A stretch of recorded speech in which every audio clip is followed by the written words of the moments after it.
Hello everyone, thank you for coming to the open house today.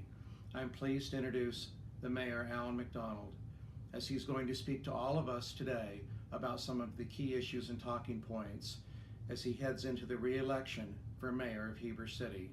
I'm pleased to introduce Mayor Alan McDonald. Hello everyone, thank you for taking the time to be with us here today. I'm going to be talking and speaking to you today about my campaign for re-election of Heber City Mayor. To begin, I'd like to ask you a question. Have you ever wondered what goes through a person's mind when they decide to run for public office? I'll give some reasons why I'm running for the office of Heber City Mayor and provide a little background where I stand on important issues. During my terms as a Heber City Council member and Mayor of Heber City, I gained an understanding of the complexities of city government, including its capabilities and its limitations. It's vital to have a clear understanding of the executive and legislative roles in our local government and how the city operates in order to be a successful mayor. My term as a city council member and mayor has given me this necessary understanding and aid me in being an effective public servant. It's easy to say and speak idle words and say, when I'm the mayor, I'm going to do this or do that. But unless there are 3 council members that say aye to your agenda, the mayor's hands are tied. I've built a strong working relationship with city employees, Heber Light and Power employees, county officials, and the citizens of Heber. One of the roles of mayor is to be an advocate for the people of the city. I have always been an advocate for open and honest government. As a mayor of Heber, I'll continue to ensure that your rights are protected and that your freedoms are preserved. There are many issues that will come before the city in the next 4 years that will require the strong leadership from the mayor. I'd like to talk to you for a minute, just a moment, about the form-based code. The City Council wastefully spent $110,000 of your city taxpayers' money to totally restructure its zoning codes into a form-based code. I have never supported this action by the council from the beginning. There are better ways to find out how to manage our growth than to totally reconstruct our current zoning code. One of the most important issues we face is the protection of our rights as American citizens. I have worked hard to ensure that these individual liberties remain intact. Last year, when the City Council tried to pass the form-based code that would significantly restrict private property rights, I personally went door to door to families and businesses, informing and warning them how this code was going to take away their rights and change the whole city to another daybreak community.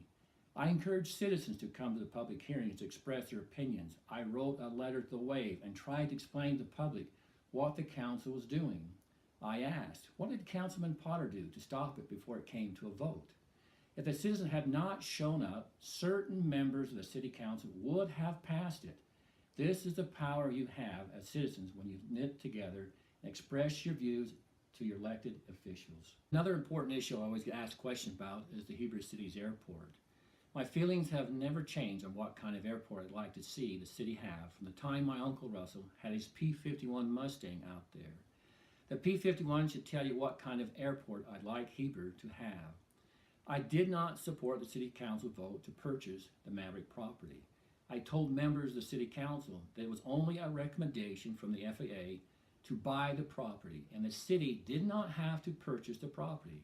But by buying the property, the city entered into a perpetual agreement with the FAA and expanded the airport boundaries to allow it to go to a C2 airport.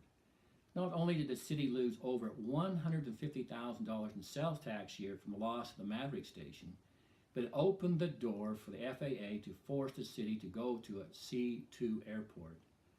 Despite the claims to the contrary, there were no safety issues with the property.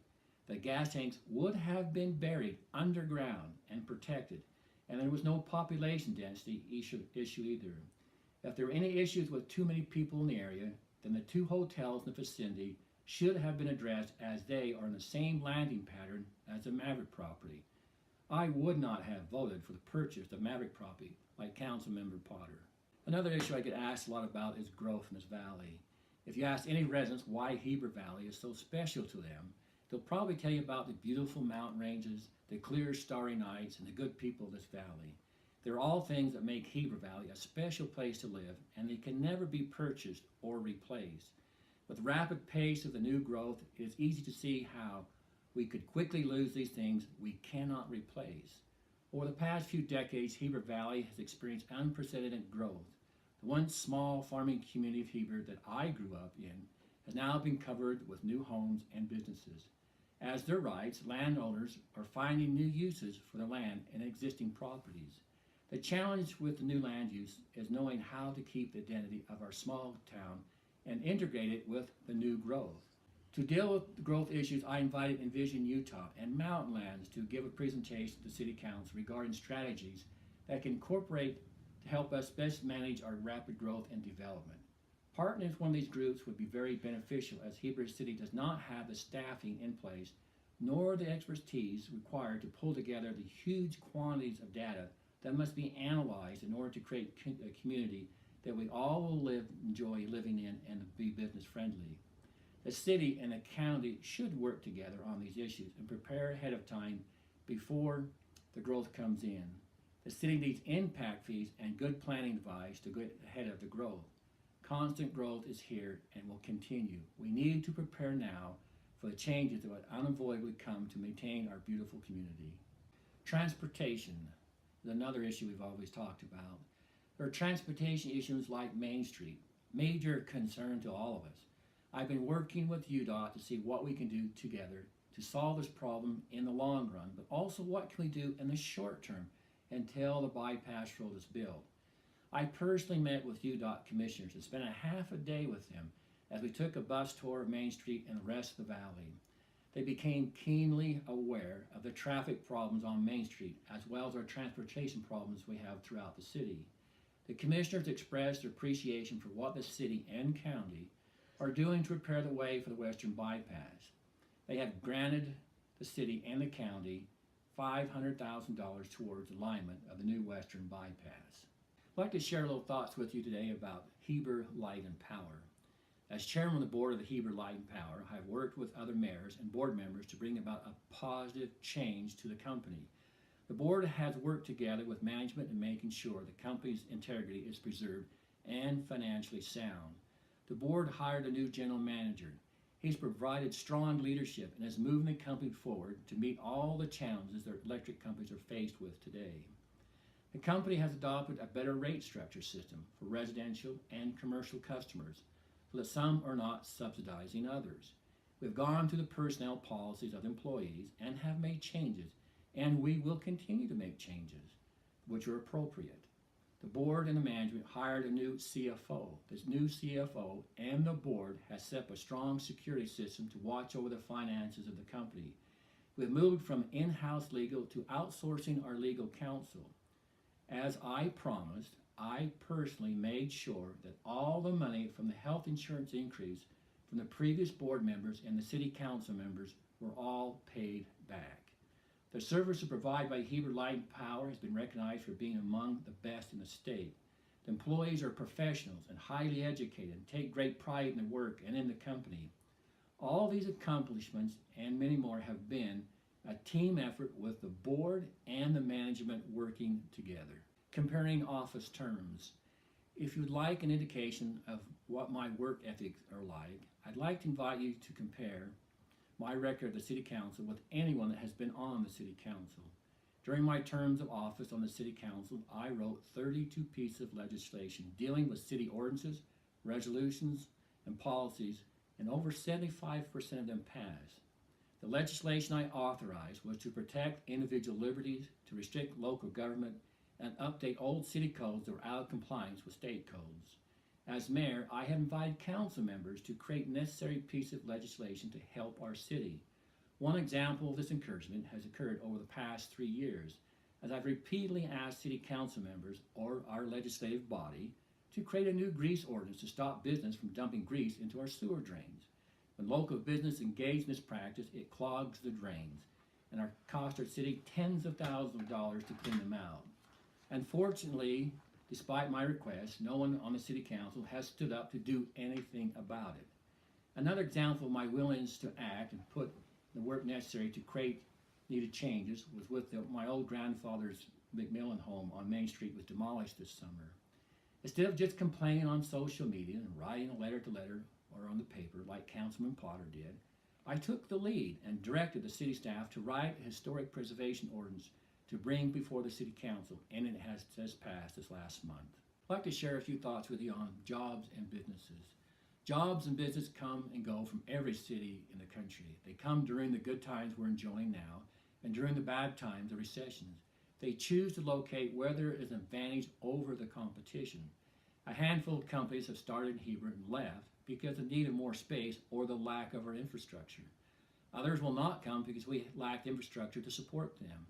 This is why I had the city develop the 38 acres at the Airport Industrial Park, not only to provide more space, but to build an incubator building for those small businesses that are just starting out. Companies like to vet out cities like Heber. We're being vetted out all the time to see if coming to Heber is a viable option for them. Denny's is one example of a company that did research our area and found that it would not be profitable for them to come at this time.